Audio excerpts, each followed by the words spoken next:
George Floyd was a father, a brother, son, and perhaps most importantly, he was a human being, and he deserved to be treated like one. On May 25, 2020, George Floyd was stopped by Minnesota police after a call about a $20 counterfeit bill. Officer Derek Chauvin kept his knee on Floyd's neck for 9 minutes.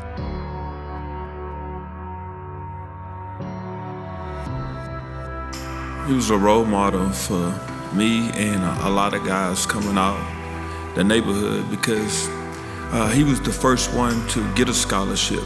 He showed us that it's other places in life besides being in the neighborhood. 2 years after the murder of George Floyd, systemic changes are still desperately needed to create a safer, more equitable America.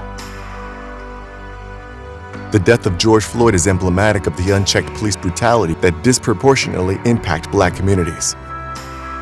In response to George Floyd's murder, millions of people around the world took to the streets to protest police brutality and the lack of investments in Black and brown communities.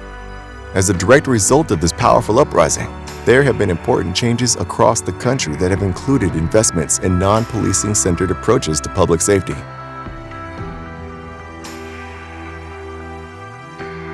But the work is far from done. Since 2020, a wave of anti-protest bills have been signed into law. Police powers are once again being expanded, even though many 911 calls are for non-criminal incidents caused by issues related to mental health and affordable housing, which can't be resolved through law enforcement.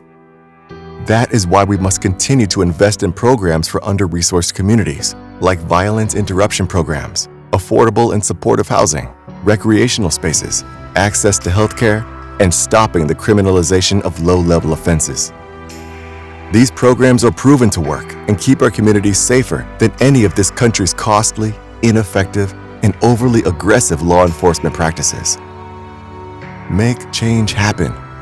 Call your local officials to support investments that create public safety, such as supported housing, 24/7 crisis response services, restorative justice programs.